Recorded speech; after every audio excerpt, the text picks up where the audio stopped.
All right, the tale of the vacant lot. This is Kiki's story, and she has everyone bring what they value most. One of them brings a Hank Aaron rookie card. Another one brings a thing of Houdini signed by Harry Houdini. BS. No way that you have a Hank Aaron rookie card and you brought it to a campfire outside with your friends. There's no way his parents would ever allow that. I mean, maybe he snuck it out, but would parents really even let him have that in his room? You know how much that damn thing is worth? Thousands back then.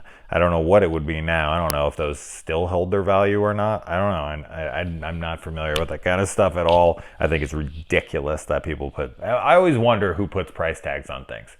People are like, I go on eBay all the time, and I'm like, who makes this shit up? Like, you know, you take some DVD or Blu-ray or whatever, and it's out of print, and people will be like, oh, that's worth $80. Says who? Says whoever sold it for $80? I guess it's what it will sell for, right? You put it on eBay as a bid, and the highest price it sells for, that's now what it's worth, and everyone who puts it on there might as well put it for that because some madman bought it for $80 because he's a completist idiot who can't wait for a re-release in probably a month.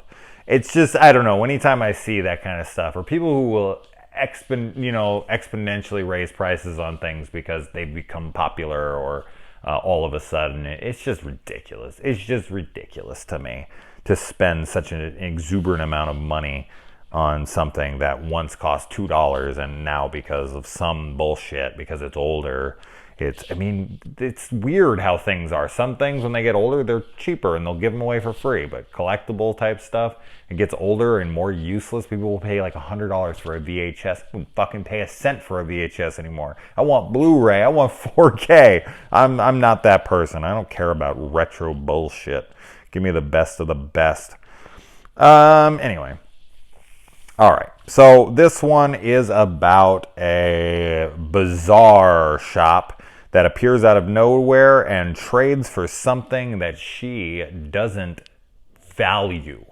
And at the end of this, it is revealed, spoilers obviously, that that thing was her life. She doesn't value her life. So this one does kind of come with a moral of a story, and she does essentially get off unscathed, which I feel like if these were played back-to-back, as far as I could tell online, these were back-to-back episode release date-wise. It makes sense that the last one ends dark and the kid dies, and then this one, it ends really light and the kid ends up happy, because I feel like it would be a total bummer to put two bummer endings in a row for kids. They'd be like, oh, hell no, man, I can't take two bummer endings. Because with something like adult stuff, like Tales from the Crypt, I want to say like every Tales from the Crypt for the most part, and I reviewed all 91 episodes. How many? Oh wait, no, I think that's Are You Afraid of the Dark has 91. I don't know how many episodes. Tales from... I like how my camera just cuts out randomly. I have no idea why it does that. It just flashes and isn't doing it anymore. But yes, Tales from the Crypt usually ends dark, I think is where I left off before it cut out. So stupid. Why does it do that? Fucking random, man. Anyway, all right. I wasn't supposed to cuss during these Are You Afraid of the Dark reviews. I always forget that. It's been so long. I mean, how long has it been since I think I checked and it was August or September. I think it was September. So I haven't done one of these in like 4 or 5 months. It's been a long time. Big hiatus from the Are You Afraid of the Darks. And they need to get back to the X-Files as well. I really enjoy watching the X-Files. It's just I've been so... Anyway, all right. We're not here for that. And so she takes a pair of shoes from this woman, and the shoes make her fast and a bitch. Okay, so I guess when you take something from this bazaar, this freaking, trade shop, whatever you want to call it, freaking flea market, you also become a bitch. You also are very moody and become essentially like a little scaby troll, because she's getting all this stuff on her face and her arms and looks all wicked gross, and she's super mean to her sister and her friend and says shitty things to them. And then, yeah, she sees something in the mirror on her face and it's all gnarly, and then she turns back around and it's not there. and then later she takes something else and it sees. I guess it's just foreshadowing what's happening, like what's growing on her because of her greed and her lack of appreciation for her own life. So it's like kind of warning her against it, and she continues to keep going for it because she got this cute boy and she wants to go get an outfit, and then she wants to go get concert tickets, but she actually does reject them and runs off. And then when the guy shows up, she's like, oh my god, I want to hold his hand so bad. I don't know, is that what you do at this age? What are they, 12? Nowadays it'd be way more than holding hands. It'd be her hand holding something else. Jesus, these kids today, they're fucking really effing sorry. God, I can't not curse during my things. I'm pathetic.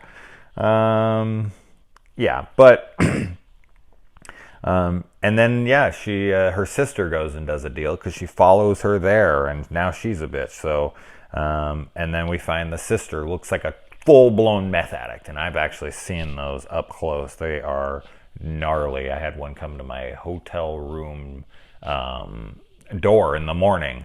You're probably thinking I ordered a hooker or something. That's what I got. It's probably what I would get if you ordered a hooker online. Or online. Can you order hookers online? You probably can. Holy shit. But no, it was a cleaning lady, and she came and she scared me. It was fucking early, and I woke up, and it's not a thing to wake up to. She had like sores all over her face, and she had like no teeth. It was startling. It was like coffee, all that crap. I don't drink caffeine anyway, but even if I did, I wouldn't need one. I was instantly awake. That shit could have woke me up. It was really sad, to be honest, but holy God, I've never seen anyone look like that in my life. It was scary. And I was like, that's the woman cleaning the rooms? It was a budget lodge, and it was like $25 a night, and it was like one of those things where I slept on top of the covers because I didn't want to touch anything. I went in the bathroom to take a shower, and I looked, and I was like, I'm going to be dirtier when I come out than when I went in, so I'm just going to skip that. And I went in there with a chick, and she didn't want to do anything. We didn't have any money. We were real broke. It was a long time ago. And then we just kind of laid next to each other, like no one's pulling genitalia out. Like, I don't want to get AIDS from the freaking sheets. Like, it was gross. And here I am talking about this on a kids show review. Come on, man. And then, she goes and she has her one moment where she's unselfish, and she trades her ring, her precious, ugly little ring, for her sister's life. And I guess that puts the curse back on the bizarre shopkeeper, and she is vanquished, and her little shop disappears, and her sister learn a lesson, and her boyfriend, who was just about to leave her for standing him up, he was like, screw it, I didn't want to go see the blasters anyways, I just wanted to get to know you. Which, hey, happy ending, there you go. So yeah, it's a good little lesson one. I think my kids understood the lesson of that, because I definitely jammed it down their throat enough. I was like, you see, she wasn't a bitch, and she got what she wanted in the end. So be nice, you little crappers. Anyways, let's move on.